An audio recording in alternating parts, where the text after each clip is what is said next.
Hello dear students and friends, मैं P K Siddhant स्वागत करता हूं आपका अपने YouTube channel CSIR NGM chemistry by Siddhant पे। डियर स्टूडेंट्स, आज की जो क्लास है ये बायो इनऑर्गेनिक केमिस्ट्री की लास्ट क्लास है। ठीक है, आज हम लोग बायो इनऑर्गेनिक चैप्टर को फिनिश करेंगे। टोटल 5 लेक्चर हुए हैं, ये छठा लेक्चर है। इसमें हम लोग बायो इनऑर्गेनिक को पूरी तरह से फिनिश कर देंगे। देखिए डियर स्टूडेंट्स, जहाँ तक हम बात करें इस टॉपिक की, ये टॉपिक बहुत इंपॉर्टेंट रहा। ठीक है, इसके बारे में आप लोगों ने देखा भी, पढ़ा भी, और आप ये जाने कि ये टॉपिक किसी और टॉपिक से कोई रिलेशन नहीं रखता। इस टॉपिक की यही खासियत है, इसको किसी और चैप्टर से, किसी और टॉपिक से कोई लेना देना नहीं है। इसके क्वेश्चन पर्टिकुलरली आते हैं, इंडिविजुअल आते हैं, इसलिए इस टॉपिक को पढ़ना बहुत ज़रूरी है। इस वीडियो को पूरा देखिए। ठीक है, इस वीडियो के लास्ट में मैंने एक लिंक दे रखा है जिस पे आपको सारी बुक्स आपको फ्री ऑफ कॉस्ट अवेलेबल हो जाएंगी। ठीक है, आपको किसी भी बुक के लिए 1 भी रुपया नहीं देने पड़ेंगे। आप वीडियो को लास्ट तक देखिए, आपको वहाँ पर एक लिंक मिल जाएगा। ठीक है, जहाँ पर कि आपको सारी बुक्स एक तरफ से आपको बिल्कुल मिल जाएंगी आपको। ठीक है, तो आज की लेक्चर आप लोग देखिए, अच्छे से देखिए, पूरी लेक्चर देखिए, आपको समझ में आएगा कि आज की लेक्चर कितनी इंपॉर्टेंट होने वाली है। तो डियर स्टूडेंट्स, आज हम लोग पढ़ने जा रहे हैं, टाइम वेस्ट नहीं करेंगे। आज हम लोग पढ़ने जा रहे हैं आयरन सल्फर प्रोटीन के बारे में। ये जो बच्चे लोग देखिए, एकदम आराम से देखिए, एकदम ऐसे पढ़िए जैसे लगता है कि आप लोग कोई जूनियर क्लास के बच्चे हैं। एकदम ऐसे पढ़िए, बिल्कुल स्ट्रेस नहीं होना चाहिए कि हाँ सर हम तो सीनियर क्लास में है तो स्ट्रेस हो रहा है। बिल्कुल नहीं, ऐसे में मैं पढ़ाऊँ और स्ट्रेस हो, ऐसा तो हो ही नहीं सकता। देखिए, तो बच्चे लोग बात करते हैं आयरन सल्फर प्रोटीन की। सबसे पहले ये जो आयरन सल्फर प्रोटीन है, ये एक नॉन हीम प्रोटीन है, लेकिन आयरन रखता है इसमें। ये क्या है? ये नॉन हीम है, मतलब हीम ग्रुप इसमें नहीं है, लेकिन इसमें क्या हो गया, आयरन स्ट्रक्चर, आयरन जरूर प्रेजेंट होता है। ये पाया कहाँ जाता है? तो ये पाया जाता है इन बैक्टीरिया एंड प्लांट्स, कि ये बैक्टीरिया और प्लांट से पाया जाता है, मतलब बैक्टीरिया में पाया जाता है और पौधों में पाया जाता है।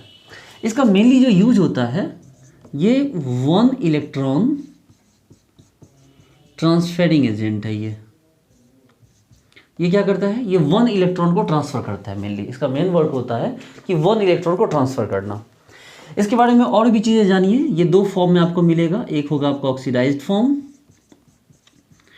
और एक मिलेगा आपको इसका रिड्यूस्ड फॉर्म। आपको दोनों की स्टडी करनी है और बहुत आराम से हम लोग सीखेंगे, एकदम छोटे बच्चों की तरह इसको सीख के हम लोग खत्म करेंगे। देखना कितने मज़े से ये खत्म हो जाएगा। ठीक है, तो ये oxidised form and reduced form दोनों में आपको लेके चलना है। इसके बारे में देखिए, इसका ये पाया कहाँ गया, इन बैक्टीरिया एंड प्लांट्स, और इसका यूज क्या होता है 1 इलेक्ट्रॉन ट्रांसफर में। ठीक है, ये इलेक्ट्रॉन ट्रांसपोर्ट का काम करता है, सिर्फ 1 इलेक्ट्रॉन ट्रांसपोर्ट। अच्छा चलिए आगे बढ़ते हैं। सबसे बड़ी बात है कि जो आयरन सल्फर प्रोटीन, इसके टाइप कितने होते हैं? तो ये जो आयरन सल्फर प्रोटीन है, ये 2 टाइप का होता है। ठीक है, एक टाइप होता है इसका कौन? रुबिरोडॉक्सिन,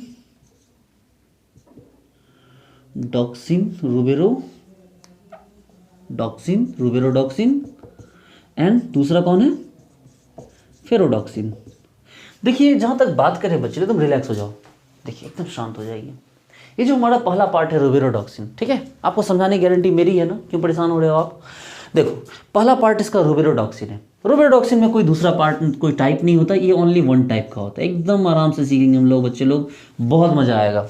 जबकि फेरोडॉक्सिन जो होता है, फेरोडॉक्सिन कहा जाता है, ये 3 टाइप का होता है। ठीक है, ये कितने टाइप होते हैं? 3 टाइप।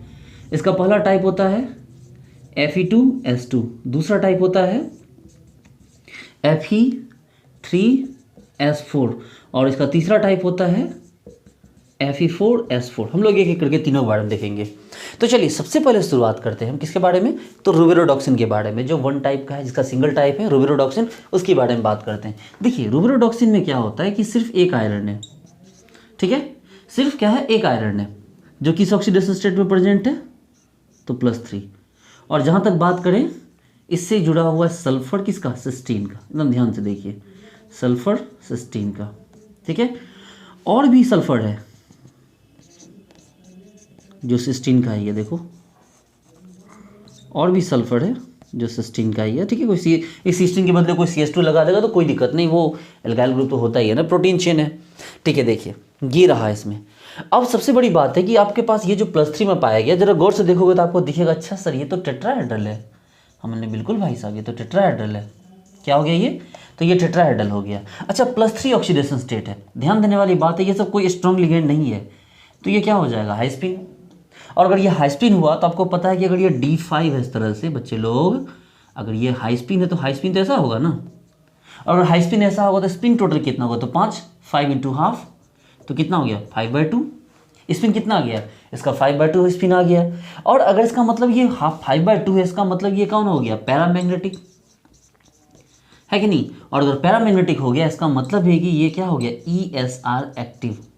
आपको मैंने लास्ट क्लास में बताया था ना कि अगर कोई कंपाउंड पैरामैग्नेटिक हो तो वो क्या होता है ESR एक्टिव होता है ना। एकदम प्यार से देखिए, बहुत आसान है। आयरन +3, सल्फर 16 चारों साइड से सल्फर 16 ने घेर लिया, बिल्कुल टेट्राहेड्रल वे में।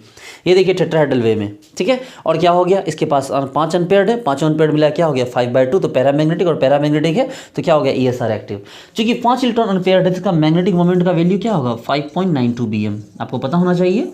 आपको पता है कि 1 इलेक्ट्रॉन के लिए मैग्नेटिक मोमेंट होता है 1.73 BM, 2 इलेक्ट्रॉन के लिए होता है 2.84 BM, 3 इलेक्ट्रॉन के लिए होता है 3.87 BM, 4 इलेक्ट्रॉन के लिए होता है 4.9 BM, और 5 इलेक्ट्रॉन के लिए क्या होता है 5.92 BM। देखिए ना, 1 इलेक्ट्रॉन के लिए 1.73 याद रखिए 1, 2 इलेक्ट्रॉन के लिए 2.84 याद रखिए 2, 3 इलेक्ट्रॉन के लिए 3.87 देखिए याद रखिए 3, 4 इलेक्ट्रॉन के लिए 4.9 तो 4, 5 इलेक्ट्रॉन के लिए 5.92 याद रखिए। तो कोई नहीं, सिंपल है भाई। मैग्नेटिक मोमेंट का फॉर्मूला पढ़ा देंगे कभी, और ये अभी यहाँ नहीं बताएंगे। चलिए देखिए, तो हमने क्या देखा कि ये रहा +3, या चारों तरफ से S16 ने क्या कर रखा है घेर रखा है। लेकिन भैया अपना असली काम तो करेगा ना, क्या ये 1 इलेक्ट्रॉन ट्रांसफरिंग काम करता है, और ये क्या करता है oxidised form and reduced form. इसका मतलब है कि ये किस में इन्वॉल्व होता है, ये जो टोटल जितने भी हैं रुबिरोडॉक्सिन फेरोडॉक्सिन ये सभी क्या होते हैं इन्वॉल्व्स इन रिडॉक्स। और कौन सा रिडॉक्स, तो बायोलॉजिकल रिडॉक्स। हमारी बॉडी मतलब हमारी नहीं, जो बैक्टीरिया और जो प्लांट में जो चेंजेस होते हैं बायोलॉजिकल चेंजेस, उनमें इलेक्ट्रॉन ट्रांसपोर्ट करने का काम आता है। तो एक बार ध्यान से सुनिए कि ये जो आयरन सल्फर प्रोटीन है इसका काम क्या होता है। तो प्लांट्स एंड बैक्टीरिया में इलेक्ट्रॉन ट्रांसपोर्ट करने के काम आता है। और प्लांट्स एंड बैक्टीरिया किससे जुड़े हुए हैं, उसमें जो चेंजेस होते हैं उसको क्या बोलते हैं बायोलॉजिकल चेंजेस। तो बायोलॉजिकल चेंजेस में जो रिडॉक्स इन्वॉल्व होता है उसमें आपको आयरन सल्फर प्रोटीन यूज होता है। फिर से सुनिए, बायोलॉजिकल चेंजेस में जो रिडॉक्स रिएक्शन होता है उसमें आयरन सल्फर प्रोटीन का यूज होता है। बायोलॉजिकल सिस्टम में बायोलॉजिकल चेंज में जो आयरन सल्फर प्रोटीन का यूज होता है, ठीक है, यही बात है। चलिए उसी के रिडॉक्स में, तो भाई आप बात को समझ गए। लेकिन ये तो भी ऑक्सीडाइज फॉर्म है ना बच्चे लोग, ये भी कौन सा फॉर्म है, ये तो ऑक्सीडाइज फॉर्म है। लेकिन बारी तो रिड्यूस फॉर्म की भी आनी है। तो रिड्यूस फॉर्म लाने के लिए क्या करो, आप इसको 1 इलेक्ट्रॉन दे दो, है ना, तभी तो इलेक्ट्रॉन ट्रांसपोर्ट कर पाएगा। तो ये था ऑक्सीडाइज फॉर्म, ये सिर्फ 1 इलेक्ट्रॉन इसको ट्रांसफर किया गया। तो जब इसको 1 इलेक्ट्रॉन ट्रांसफर किया जाएगा तो जरा गौर से देखना, कुछ भी नहीं बदलेगा इसमें, ज़्यादा कुछ नहीं बदलेगा। देखो S16, देखो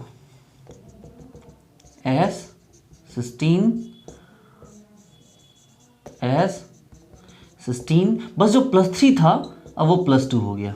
क्या हो गया, जो +3 था वो +2 हो गया। तो जहाँ +3 में कितने अनपेयर्ड इलेक्ट्रॉन थे, इस तरह से 5 अनपेयर्ड थे, अब क्या हो गया 1 इलेक्ट्रॉन पेयर्ड हो गया, ठीक है ना। देखो 1 इलेक्ट्रॉन मिल गया तो ये क्या हो गया पेयर्ड हो गया। अगर ये पेयर्ड हो गया तो इसका स्पिन का वैल्यू क्या हो गया 4/2, तो स्पिन का वैल्यू क्या हो गया इसका 2 हो गया। वंस अगेन ये क्या है, फिर से अगर स्पिन 2 है तो ये पैरामैग्नेटिक तो होगा ही, और अगर पैरामैग्नेटिक होगा तो ESR भी एक्टिव होना ही होना है, ये देखिए। और जहाँ तक इसके मैग्नेटिक मोमेंट की बात करें तो 4 अनपेयर्ड है ना, तो 4 अनपेयर्ड के लिए क्या होता है 4.9 BM, है ना, कितना आसान है। तो ये पहला पार्ट कौन सा था हमारा, ये पहला पार्ट था हमारा रुबिरोडॉक्सिन। कौन सा पार्ट है ये रुबिरोडॉक्सिन। आयरन चारों साइड से सल्फर ने घेर रखा है, इसके सारी इतनी प्रॉपर्टीज है। 1 इलेक्ट्रॉन दीजिए ये +3 घट के +2 में आ जाएगा। 5 अनपेयर्ड है, 4 अनपेयर्ड हो जाएगा, 5 के लिए 5/2 था, 4 के लिए 4/2 हो गया। इसके लिए 5 के लिए मैग्नेटिक मोमेंट क्या था 5.92, 4 के लिए क्या हो गया आपको 4.9 BM, ठीक है। इसका काम क्या हुआ इलेक्ट्रॉन ट्रांसफर करना, किसमें, तो प्लांट्स एंड बैक्टीरिया में, ठीक है। चलिए नोट कीजिए।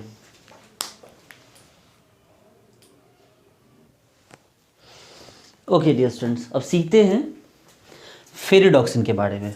हमने रुबिरोडॉक्सिन के बारे में पढ़ा, अब बात करते हैं फेरिडॉक्सिन के बारे में। देखिए फेरिडॉक्सिन में तो 3 टाइप है ना। सबसे पहला कौन सा टाइप है भाई Fe2S2, ये Fe2S2 प्रोटीन है। इसी को हम लोग कह सकते हैं 2Fe2S प्रोटीन। क्या कह सकते हैं इसको, या प्रोटीन के बदले इसको इसके नाम के साथ ही बोल सकते हैं फेरोडॉक्सिन। फेरोडॉक्सिन या फेरिडॉक्सिन लिखा जाता है। चलिए सॉरी, देखिए तो 2Fe2S प्रोटीन या फिर रिडॉक्सिन, ठीक है। अब सवाल उठता है कि इसका स्ट्रक्चर हम बनाएं कैसे। देखिए बच्चे लोग, बहुत आसान है इसका स्ट्रक्चर, ठीक है। इसका स्ट्रक्चर बहुत आसान है। देखिए हमने क्या किया कि 2 आयरन लिए इस तरह से, है ना, 2 आयरन लिए और दोनों ही आयरन के साथ हमने क्या किया, एक इस तरह से सल्फर लगा दिया। गौर से देखिए ये, हाँ ये कौन है भाई, तो ये S16 है, इसकी परवाह नहीं करनी आपको, ये S16 है जो आयरन के साथ लगा हुआ है। ये देखिए S16 देखिए, है ना, ये लगा हुआ है। अब अगर गौर से देखिए तो आपको दिखेगा सर यहाँ जो आयरन है ना सर, ये आयरन सभी +3 ऑक्सीडेशन स्टेट में है। हमने वेरी गुड, बहुत अच्छी बात है। ये आयरन दोनों क्या हो गया, +3 ऑक्सीडेशन स्टेट में। देखिए तुम ध्यान से देखिए, बहुत जो है ना जूनियर क्लास की चीज़ें आने वाली है, ठीक है। गौर से देखिए, ये आयरन +3, ये भी आयरन +3 हो गया। इस आयरन +3 में अगर जो ये दोनों हाई स्पिन है, डोंट वरी, ये भी आप याद रखिए, क्योंकि भाई स्ट्रॉन्ग लिगेंड लगा ही नहीं तो वीक लिगेंड आपको ये सील्डिंग ये कैसे होगा, मतलब इलेक्ट्रॉन पैक कैसे होगा, ये सभी तो वीक लिगेंड है ना सल्फर। अगर सल्फर वीक लिगेंड हो तो ऑब्वियस सी बात है आयरन तो हाई स्पिन में ही होना है। चलिए ध्यान देने वाली बात है कि ये दोनों किस में है, टेट्राहेड्रल में है। किस में है, टेट्राहेड्रल में। और ये +3 है, +3 है, हाई स्पिन है, टेट्राहेड्रल, ध्यान दीजिए। अब अगर +3 है और हाई स्पिन है, इसका मतलब हो गया कि 5 इलेक्ट्रॉन ऐसे होंगे, 1 2 3 4 और ये 5। देखिए ये 5 हो गए, इसमें भी हो गए। लेकिन ध्यान देने वाली बात ये है कि इसमें जो 5 इलेक्ट्रॉन होते हैं वो अपोजिट स्पिन के साथ होते हैं, ताकि इसको हम लोग यहाँ पर क्या हो जाए, एंटी फेरोमैग्नेटिक कपल हो सके। क्या हो सके, एंटी फेरोमैग्नेटिक कपल हो सके। तो ये जो दोनों इलेक्ट्रॉन, दोनों के इलेक्ट्रॉन्स हैं, ये आपस में मिलके क्या हो गए, पैक हो गए। और जब ये पैक हो जाते हैं तो इसको क्या कहते हैं, एंटी फेरोमैग्नेटिक कपल। ये देखिए, और चूंकि एक भी अनपेयर्ड नहीं बचा, इसलिए इसका क्या हो गया, अनपेयर्ड इलेक्ट्रॉन 0। अगर अनपेयर्ड इलेक्ट्रॉन 0 तो स्पिन को गौर से देखिए, स्पिन भी 0। अगर स्पिन 0 तो मैग्नेटिक मोमेंट का फॉर्मूला क्या, तो एक भी अनपेयर्ड इलेक्ट्रॉन नहीं है। आपको मैग्नेटिक मोमेंट का फॉर्मूला क्या, तो √n+2 Bm। और देखिए n का वैल्यू तो 0 है, तो म्यू का वैल्यू भी क्या हो गया, 0 हो गया। अगर म्यू का वैल्यू 0 हो गया, इसका मतलब क्या हो गया, ये डायमैग्नेटिक। और अगर ये डायमैग्नेटिक है, इसका मतलब ये है कि जो ESR क्या है, इनएक्टिव है। क्या हो गया, ये ESR इनएक्टिव हो गया। देखिए कितना आसान है, चुटकियों में। देखिए 2 आयरन थे, दोनों +3 थे, हाई स्पिन। देखिए बस आपको ये ध्यान रखना कि ये क्या होगा, एंटी फेरोमैग्नेटिक कपल हो जाएगा। क्या हो जाएगा, एंटी फेरोमैग्नेटिक कपल, जिसके कारण ये 5 इलेक्ट्रॉन ऊपर 5 इलेक्ट्रॉन नीचे, ये दोनों मिल जाएंगे, मिलके कपल हो जाएंगे। और इसके पास अनपेयर्ड इलेक्ट्रॉन नहीं बचेगा, स्पिन 0 हो जाएगा, मैग्नेटिक मोमेंट 0 हो जाएगा, तो क्या हो जाएंगे, डायमैग्नेटिक हो जाएंगे। और इसका मतलब ये क्या हो जाएंगे, ESR इनएक्टिव हो जाएंगे। लेकिन ये अपना फॉर्म तो नहीं छोड़ेगा, इसका काम है इलेक्ट्रॉन ट्रांसफर करना। करने दो, एक इलेक्ट्रॉन लेने दो इसको। तो भाई मेरे सिर्फ एक ही इलेक्ट्रॉन लेगा, तो 3 है, +3 है, तो दोनों को थोड़े एक मिलेगा। हाँ, आपके घर में 2 बच्चे हैं, ठीक है, और बाहर से आप एक आम लेके आते हो, ठीक है, तो चलो आम को तो काट के दे सकते हो, लेकिन अगर एक इलेक्ट्रॉन लेके आ गए, ठीक है, अगर मान लो 100 का नोट है आपके पास, एक ही 100 का नोट है, आप इसको दोगे या इसको दोगे, थोड़े के 20 से फाड़ के दे दोगे, 50-50 के छुट्टे करा के या काट के। आपको 100 का नोट किसी एक को ही देना होगा, भाई ठीक है, जानो तुम किसको दोगे। लेकिन ये देखो, ये 3 थे, ये भी +3 था, किसी एक को हमने इलेक्ट्रॉन दे दिया। और जब एक को इलेक्ट्रॉन दिया हमने, तो यहाँ पर चेंजेस क्या हुआ, गौर से देखिए, Fe16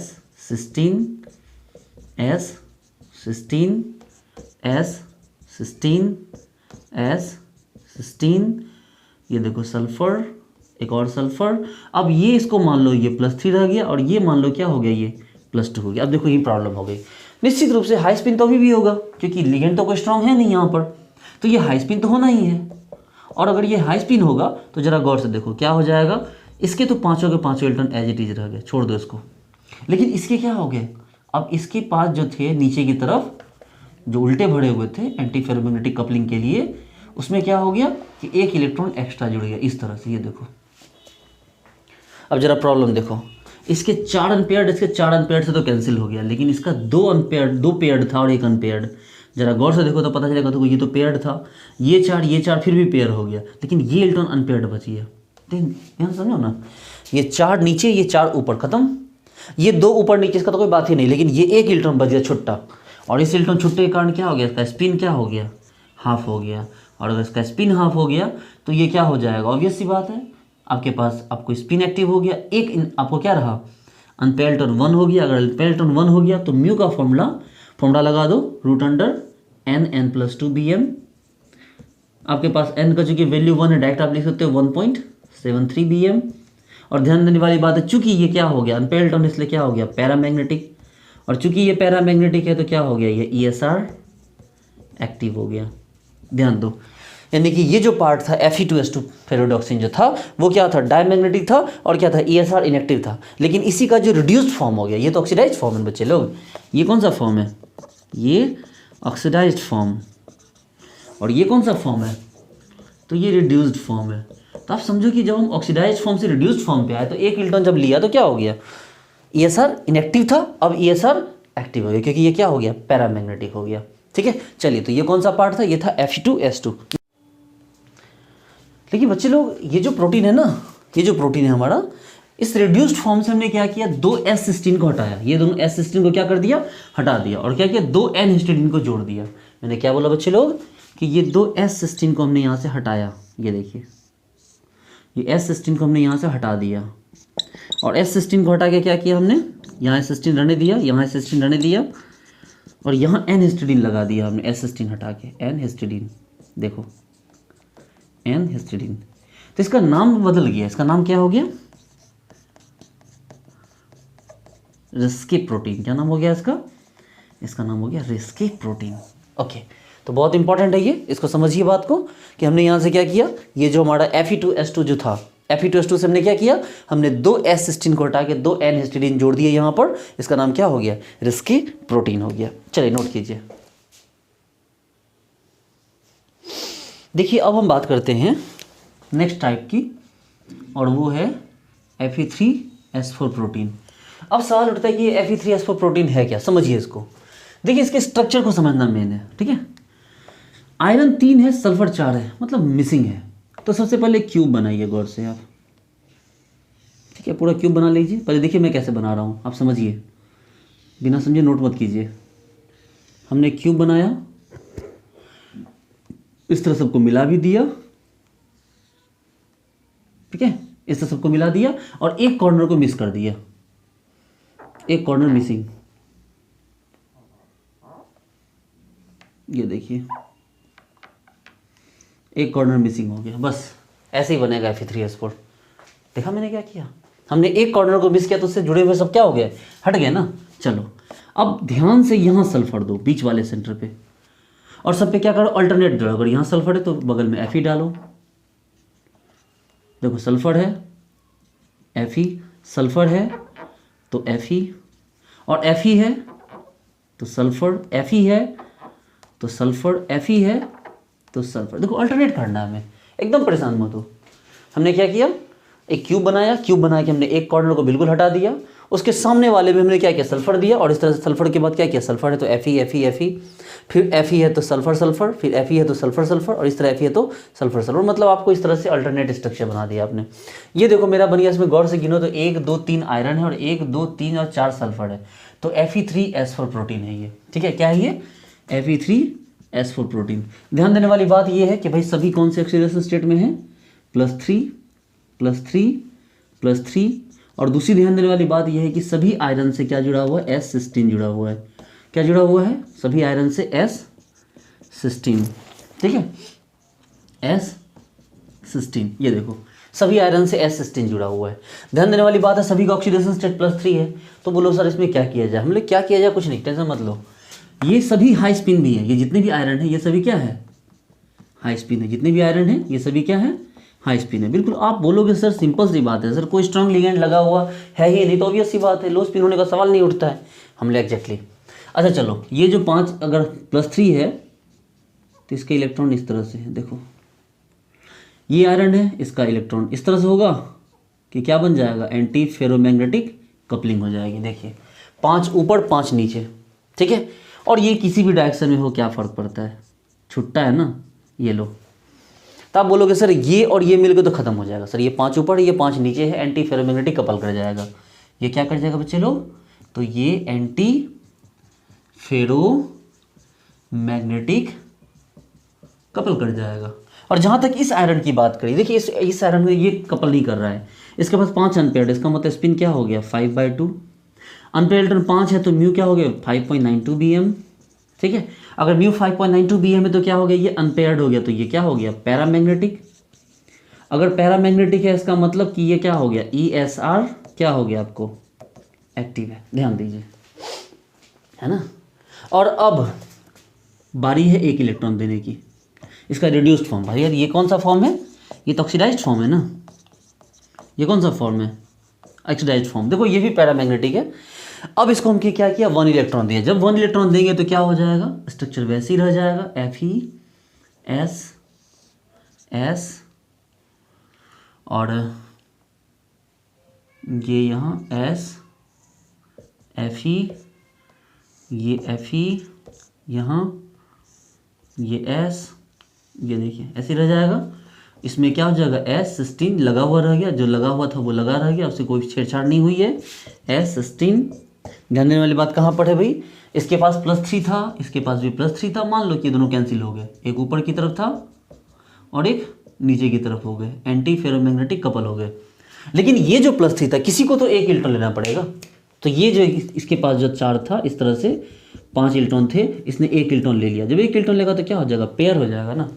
और अगर ये पेयर हो गया तो इसके पास क्या हो गया, आपके पास जो स्पिन आया, 4 अनपेयर इलेक्ट्रॉन, ये कारण क्या हो गया, 4/2 = 2, क्योंकि 4 अनपेयर इलेक्ट्रॉन, इसलिए मैग्नेटिक मोमेंट क्या हो गया, 4.9 BM।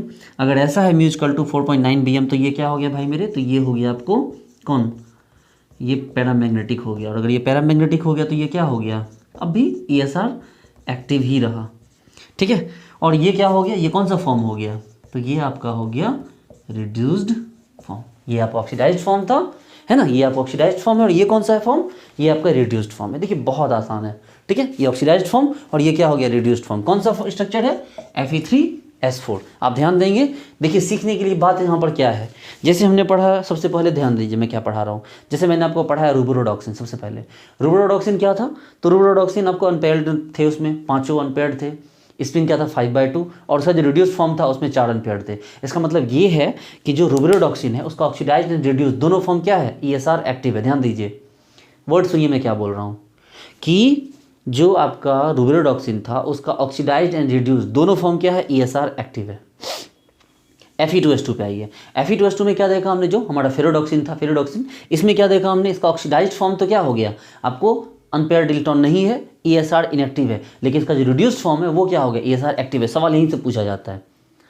उसके बाद हमने पढ़ा कौन, Fe3S4। ये देखिए इसका दोनों ही फॉर्म क्या है, ESR एक्टिव है। क्या हो गया, दोनों फॉर्म ESR एक्टिव है। और हम पारी है Fe4S4 को पढ़ने की। चलिए इसको फटाफट नोट कर लीजिए आप। ओके, अब बारी है इसके लास्ट Fe4S4 को पढ़ने की। देखिए हम बात करते हैं Fe4S4 की। देखिए अगर Fe4S4 की बात करें तो आप एक काम कीजिए, पूरा क्यूब बनाइए आप पहले, इसका पूरा क्यूब बना दीजिए आप। ये देखिए इस तरह से। अब आप क्यूब बना के क्या कीजिए, आराम से इसमें आयरन सल्फर को एडजस्ट कीजिए अल्टरनेटिव वे में।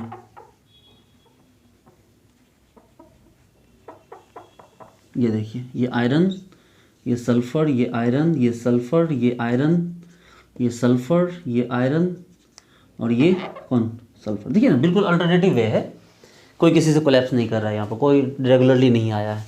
ओके, जितने भी आयरन है इसमें क्या लगा दीजिए, S16, सॉरी आयरन में लगना है S16, ये S16, और कहाँ गया ये S16, ये सभी लगा दीजिए।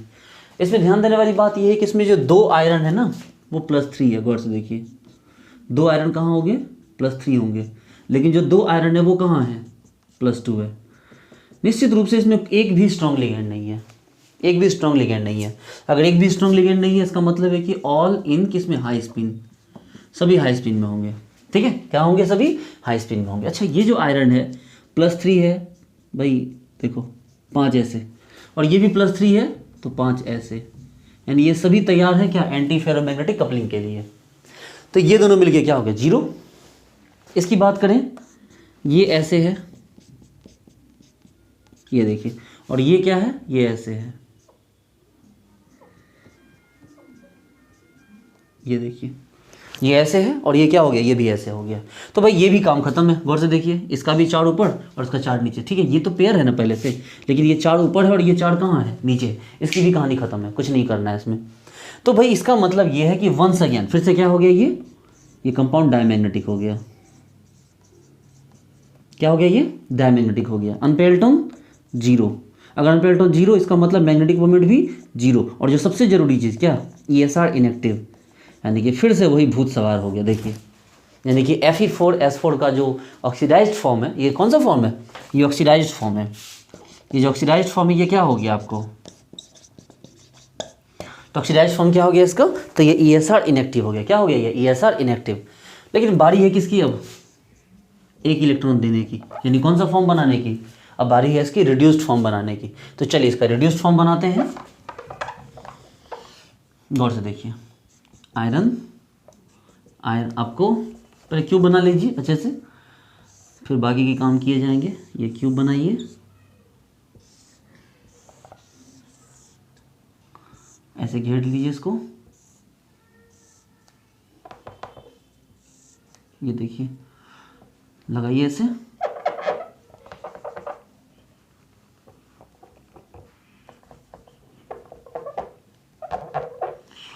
Iron sulphur, iron sulphur, iron sulphur, iron sulphur. देखिए ये ना, ठीक है, आपको पता है बाकी की कहानी। F16 S16 S16 S16। चलिए ये तो अपनी जगह, सॉरी आयरन में और कहीं नहीं, S16 ये तो अपनी जगह पे है ही, ठीक है। लेकिन बारी है एक इलेक्ट्रॉन मिलने की। तो देखो इसमें छेड़छाड़ मत करो। ये जो +5 है इसको रहने दो। एक्चुअली हम नहीं रहने देते, वो रहने देता है। ये +5 मतलब 5 इलेक्ट्रॉन अनपेयर्ड, 5 इलेक्ट्रॉन अनपेयर्ड, दोनों एंटी फेरोमैग्नेटिक कपलिंग कर लेंगे। ये खत्म, इसके साथ ये ऊपर की तरफ, ये नीचे की तरफ कैंसिल कर दिए। क्या हो गया, एंटी फेरोमैग्नेटिक कपलिंग। लेकिन इन दोनों की बात करते हैं, तो ये क्या हो गया भाई, 1 2 3 4 5 ऐसे, तो ये ऐसे है। और ये क्या हो गया, 1 2 3 4 5, तो ये ऐसे। ध्यान दो, अब ये जो एक इलेक्ट्रॉन होगा ये इन दोनों में से कोई ले लेगा, ठीक है। ये दोनों कंप्लीटली एक दूसरे को क्या कर रहे हैं, कपल कर रहे हैं, एक दूसरे से एंटी फेरोमैग्नेटिक कपलिंग कर रहे हैं, एक दूसरे को क्या कर रहे हैं, स्टेबलाइज कर दे रहे हैं। आपको क्या हो रहा है, मैग्नेटिक मोमेंट 0 आ रहा है और D10 स्ट्रक्चर बना रहे हैं। इसलिए इन दोनों से मिला के 5 मिला के जो 10 हो रहा है D10, आपको पता होना चाहिए कि वैकेंट ऑर्बिटल D0 के बाद D10 की स्टेबिलिटी ही होती है। तो ये काफ़ी स्टेबल है, इसलिए ये इलेक्ट्रॉन इसको छेड़छाड़ नहीं कर पाएगा। लेकिन यहाँ ये तो क्या है, ये तो पार्शियली फील्ड है। ये दोनों देखिए, ये दोनों क्या है, पार्शियली फील्ड है। इसलिए इसका एक इलेक्ट्रॉन किसी एक के पास आ जाएगा। देखिए सपोज दैट इसके पास आ गया। अब क्या हो गया, गौर देखिए, ये तो जो 2 पेयर हो चुकी उसकी बात ही मत कीजिए। जो 3 अनपेयर्ड है ऊपर की तरफ, वो 3 अनपेयर्ड नीचे वाले को कैंसिल कर देंगे, इसकी बात ही नहीं करनी। तो बच कौन गया, ये एक अनपेयर्ड इलेक्ट्रॉन। और अगर एक अनपेयर्ड इलेक्ट्रॉन बच गया, इसका मतलब हो गया कि आपका अनपेयर्ड इलेक्ट्रॉन क्या है, 1 है। स्पिन क्या हो गया आपको, 1 के लिए हाफ। अगर अनपेयर्ड इलेक्ट्रॉन 1 है तो म्यू का वैल्यू क्या हो गया, 1.73 bm। और जो सबसे बड़ी बात है, ये क्या हो गया, पैरामैग्नेटिक। और अगर ये पैरामैग्नेटिक है तो ध्यान देने वाली बात है क्या, कि ये अगर पैरामैग्नेटिक है इसका मतलब ये ESR क्या हो गया, एक्टिव हो गया। क्या हो गया ये, तो ये ESR एक्टिव है। देखिए ये ESR क्या हो गया, एक्टिव हो गया। तो कहने का मतलब ये है कि भाई इस तरह से हमने देखा कि जो Fe4S4 का ये जो ऑक्सीडाइज्ड फॉर्म था, ये तो डायमैग्नेटिक था, ESR इनएक्टिव था। लेकिन इसका जो रिड्यूस्ड फॉर्म हो गया,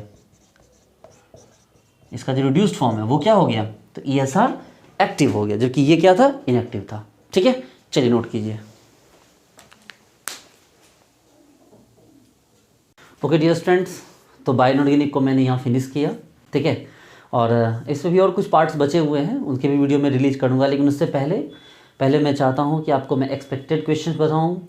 इसके अलावा जितने प्रीवियस ईयर क्वेश्चन जो आपको पूछे गए हैं वो सारे क्वेश्चन मैं एक तरफ से आपको बताऊँ, ठीक है। तो आने वाली जो सीरीज में जो वीडियोस आएंगी इसी में बायो इनऑर्गेनिक की, तो इसमें एक्सपेक्टेड क्वेश्चंस और प्रीवियस ईयर क्वेश्चंस का पूरा सेट मैं आपके लिए लेके आऊँगा, ताकि आपको एक एक क्वेश्चंस की प्रैक्टिस हो सके। और 10 से 11 मार्क्स के जो क्वेश्चन होते हैं वो आपके बिल्कुल भी नहीं छूटें, एक भी क्वेश्चन ना छूटे। बिल्कुल देखते के साथ आप यूँ चुटकियों में आप उसको खत्म कर दो। आप मेरे वीडियोज़ को, सारे वीडियो जितने भी हैं बायो इनऑर्गेनिक की अभी तक की, आप इनको सारे अच्छे से देख लो। आपको एक भी एग्जाम में क्वेश्चंस नहीं छूटेंगे, इस बात की मैं गारंटी देता हूँ आपको, ठीक है। तो अगली जो कुछ वीडियोज आएंगी वो इनके प्रीवियस ईयर क्वेश्चंस पे लाने जा रहा हूँ मैं। Okay dear students, thank you so much, मिलते हैं नेक्स्ट वीडियो में।